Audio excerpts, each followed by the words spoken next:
Hello, everyone. Thanks for joining us today. I am Bobby Puckett, the AFW2 Community Programs Manager. The mission of community programs is to connect you with other great organizations across the nation so that you can get plugged in with these organizations in your neighborhood. Today, we are joined by Caitlin Bogneski with the National Ability Center. Caitlin, how are you doing today? Good. How are you? I'm doing well. Thank you for joining us. So Caitlin, can you tell us a little bit about yourself and how you got involved with the National Ability Center? Yeah, absolutely. So I actually am an Army veteran myself. I was an Army engineer officer from 2005 to 2009. And my husband's a veteran, the rest of my family, a lot of Army veterans in there. And so when I first moved to Park City about 4.5 years ago, I was introduced to the National Ability Center, and we actually started as a program for veterans. And so I was really interested in those military programs. That's how I ended up over there. So I've been with organizations for about 1.5 years now. I am our military program development manager. So I work with our military programs, but then I also work a lot on outreach and development. I work a lot on our military grants and funding sources. So it's a great organization, and I'm excited to be there and excited to share a little bit more about it today. Great, thank you. So can you tell us how the National Ability Center became to be? How did it get started? It started back in 1985, so we've been around quite a while, and we are located in Park City, Utah. Our founders were actually Michi White and her husband, who was a Vietnam veteran. They started it as just a ski program for wounded veterans. And since then, we have grown tremendously, and we offer over 26 different programs now, and actually have a couple different locations out here in Utah. But yeah, have been around since 1985. So we're excited to keep spreading the word about it. Absolutely. So what exactly is the mission of National Ability Center? Our mission is to get everybody out and recreating. So we believe that the outdoors is so great for people of all abilities, all ages, all backgrounds. And so we are able to get just about anybody who walks through our doors out and recreating. We have about 30% of our programs and our participants are military. And then we do a lot with people on the autism spectrum, and then anywhere in between. So we have kids, as young as 4, and then all the way up to, I think that one of our last military groups that came out had a veteran that was, I think 79 or something like that. So we truly can get anybody out. We work with people with physical, cognitive, all different kinds of disabilities. Nothing will keep you from recreating outdoors if you come and see us. And we also have a big education portion as well to our mission. We have done a lot actually internationally to educate on adaptive recreation. So big reach, even though we're a relatively small company. That sounds amazing. So you mentioned a couple different locations. So is National Ability Center just focused on, first tell us what locations, and is it just focused on those populations that are around that location, or are you guys nationwide, worldwide? How do you guys operate there? We are definitely nationwide, and to your point, worldwide. Last year, we had a group of interns from South Korea actually come over to learn a lot about our adaptive ski and snowboard program. So certainly nationwide, worldwide. We bring groups in from all across the U.S., individuals from all across the U.S. Our location, so we have a ranch right here in Park City, Utah, that's on 26 acres. Beautiful land, beautiful views. We're very lucky to have that piece of land where we can bike and do archery and all those kind of things right there on our campus. And then our ski and snowboard program, which is definitely one of our biggest programs that we offer, that is over at the Park City Mountain Resort. That's only about a 10-minute drive from our campus. So those two locations are pretty close together. And then we have a location down in Moab, which is about 4 hours south of Park City. And we have a pretty robust rafting program down there.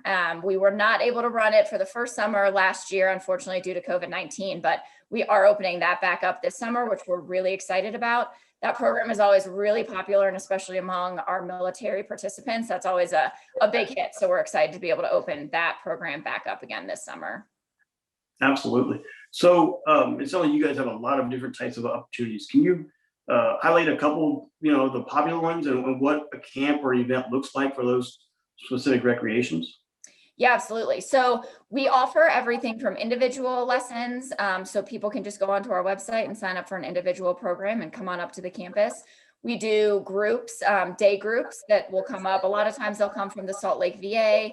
But then we also host a lot of overnight camps. So those can range anywhere from about 3 to 5 days, as the majority of our camps are about that length. And we are somewhat unique in the adaptive community that we do have a lodge right on our ranch. So we have a 26-room lodge that's right there on the ranch. And so we're able to host external partner groups as well as our own internal NAC military camps, as well as some other camps too. But obviously for this population, I'll focus a little bit more on the military ones. And so for those, we bring veterans in and they are able to stay right there on campus. So not only are they getting the outdoor recreation piece of it, but they're also getting the camaraderie of being with the other veterans, for those 3 to 5 day camps.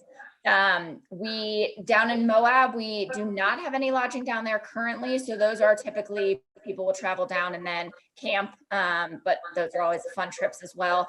Those trips sometimes in the past, they have been able to be up to about 5 days as well.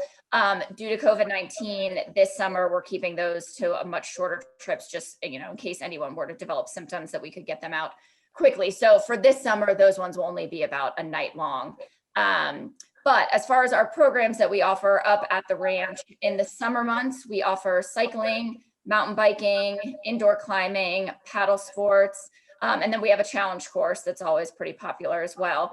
And again, located on the 26 acres with a ton of miles of trails all around. There's always the options for hiking and things like that as well. And then in the winter, ski and snowboard is definitely our biggest program. And then at the ranch, we offer Nordic skiing, fat tire biking, and we still continue to offer that indoor climbing. We do sled hockey as well, which that's another one that's always very popular among the military populations. They love getting out there and trying that out. And the ice rink is just right down at the end of our driveway. So that's super convenient as well.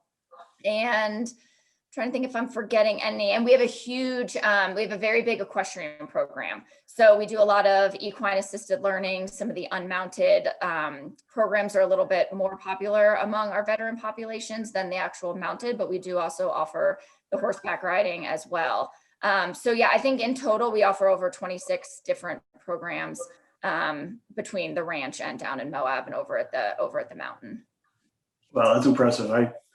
I can't wait to be involved with the National Ability Center, that's for sure. Yeah. So are your events, are they just warrior athlete focused, or do you have opportunities to bring families up? How does that work? We absolutely have opportunities to bring families up. That was one of the things that actually, we try to find silver linings sometimes. And no question that last summer was tough with COVID, but we were actually able to increase our local Utah veterans and their family members programming, which was a really cool addition. We've always done military programming for those military families, but in the past it had been mostly one Saturday a month that we would offer it up at our ranch, as well as two days out of the year over at the mountain. With COVID changing and not being able to bring multiple families up at the same time, we were able to open up programming for just those individual families, and they could really pick and choose the times and the programs that they were most excited about and that worked for them. And that's been a huge success. And I think just them getting out and being able to recreate together has been really fun. So yeah, we offer programming for veterans, active duty service member, Guard, Reserve, and their family members. Different programs available for all of those different, categories, but pretty much if you give us a call and you tell us what you want to do, we can make it happen. It sounds amazing, because a lot of us know that the warrior doesn't truly heal if the family's not healing with them, right? They're a family unit, so it's definitely important. So it sounds like, you guys have a lot going on up there. What does it cost the warrior or the warrior's family to involve in one of your programs? We always say that we don't want cost to ever be a barrier to the outdoors. So all of our programs do obviously have a cost. I will tell you they are very reasonable, especially, you go over to the mountain, and what you might pay for a lesson otherwise is definitely a lot less with the National Ability Center, but we really don't want cost to ever be a barrier. So we are very lucky to have a lot of generous funders, a lot of grant funding, a lot of just other various military funding that enables us to help with those costs. So we have a robust scholarship pot of money. And so if people are interested in coming and the cost is an issue, then they can always go onto our website and fill out that short scholarship application. and that'll help cover a lot of the cost, if not the entire cost of the program. So we're very fortunate to have a lot of people that believe in our mission and are willing to help with those costs. Absolutely. That's great. I know a lot of times it's a barrier for our warriors to get involved. So that's amazing. Absolutely. I think the cost of programs, and then a lot of times the equipment too, especially if anyone in the family, even if it's not the veteran or service member, if anyone has an adaptive need, that equipment can be hard to find, can be hard to fund. So we have all different kinds of adaptive bikes, all the different kinds of adaptive ski equipment. We have, mechanical assist for the indoor climbing wall. We have sit skis for the Nordic skiing. So again, regardless of any disability we can get the family members and the veterans out and recreating. That's amazing. So when you guys have events, are they usually small groups? Are they large groups? What does that look like? I mean, sometimes our warriors, for different reasons, they don't like participating in large groups. So is it all different sizes? It is. Over the last year, we have really tried to keep most of our group program sizes to 10 to 12. And that was driven by COVID, although we have seen that it is a good number for those people to be able to recreate together. It's not too many, but it's not too small. So it's been a good number. And I think we'll probably stick with that for a little while. However, some groups in the past have brought 20 to 30 people. And so we're certainly able to accommodate more during normal times. And then, like I said, we have even those individual lessons. So depending on the comfort level of the veteran, if they would rather come up and try something out on their own for the first time, they can do that. And if not, they can look at one of those camps where they would be with probably 9 to 11 other veterans for that period of time. So really, whatever their comfort level is, we can definitely make that happen. And the family programming as well, no limit on those numbers. We'd love to get the whole family out and recreating together. That's awesome. I love how flexible you guys are. It seems like you guys can fit any person's need, right? Yeah. So that's amazing. So you've mentioned COVID a couple of times. Have you guys created virtual programming? We did. So we shut down last March when, the rest of the whole world shut down. Right. And so during that time we pivoted and we created a lot of virtual programming. Obviously, we believe that getting out there in person and recreating together is the best way to help people and to get the most benefit out of our programs. But we created a lot of virtual content. We were lucky in June of 2020 to be able to open back up in person. We have a lot of COVID protocols in place. People, all participants and staff are required to wear masks at all times. We try to maintain that 6-foot distance from each other. And we're lucky that a lot of our programming is outdoors. And so that has obviously been a little bit easier as well. So when we did transition back into in-person programming, we focused more on that because that's our bread and butter and where we really excel and are able to bring the most to people. So we don't have as much virtual programming available at this point, but we do still have things available. And I think we have learned the value of even a lot of the stuff that we will do in person, having some sort of hybrid version of that as well, and offering, a virtual part of that. So yes, if there are people who are interested in adaptive outdoor recreation and would be interested in learning a little bit more about it, but maybe not comfortable enough to come out to the National Ability Center yet, we have some trainings that were filmed last year over the summer months that we could give them, as well as, some of our instructors just getting on a Zoom call with them and giving them some information. That's perfect. Again, you guys are showing how flexible and resilient you guys are up there. So that's awesome. So how do our warriors and their families, how do they get involved with the National Ability Center? How do they begin to participate with you guys? So our website is discovernac.org. And so on there, you'll be able to see everything that we offer, all the different programs, the camps, our different events. We do host quite a few different events over the course of the year. This past weekend, we actually just had Red, White, and Snow, which is our biggest fundraiser of the whole year, every year. For veterans specifically, we do a Saluting Our Heroes.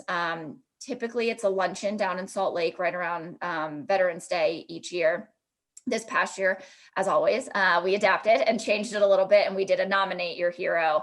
And we picked 3 winners that were able to win a trip out to the National Ability Center with their families to come out and recreate, so people could nominate their personal heroes and send them out.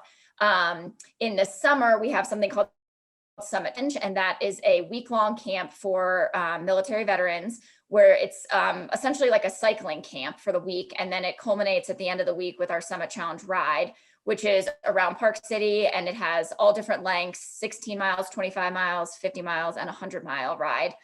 So that's always a really fun event. Same thing last year, we had to change it to My Summit Challenge, and we let the participants sort of choose the day they wanted to ride, and then they just rode with one or two of them staff members, so that it wasn't a big event where we couldn't have too many people all together. So all of those events will be listed on the website. We do have a military tab on that website that will list some of the specific military programming. But again, everything that we offer is open to military participants. And so any of those programs they see, they're welcome to click on and register. And then if the cost is an issue, then they just fill out that scholarship application right there on the website before checking out. And then, of course, they can always just reach out to me as well. I'm happy to share my email address, and you can let me know the best way to do that, so that if they had specific questions, they could reach out to me, and I'd be more than happy to answer those. Awesome. So we've covered a lot of things today. Is there any topic that we didn't touch that you think would be important for our audience to know about the National Ability Center? I think just we are really trying to make sure that people know that we exist and what we can offer specific, especially to our military participants. I grew up in the Army and was in the Army myself and didn't know about the National Ability Center until I moved out here. So helping us to spread the word. And then, I think just knowing that we are here and that we welcome all people of all abilities, love having those families come out, and that we do have that scholarship pot, so that if the cost is a barrier, we can absolutely help with that. I think those are probably the big key takeaways that I would like everyone to get from today. That's awesome. I really hope our AFW2 warriors and families get involved with National Ability Center. You guys did a lot of great things up there. Peyton, can you give us the address one more time? The website? Yes, absolutely. So it's discovernac.org. That sounds awesome. Thank you. Yeah. Everyone, I hope you enjoyed today's interview. We're so happy that Caitlin was able to join us and tell us a lot of information about National Ability Center and the programs and what the focus is of their organization up there. As usual, you can always reach out to the AFW2 community programs, and we will help connect you with great organizations like the National Ability Center, or you can connect with the organizations directly and have one yourselves, right?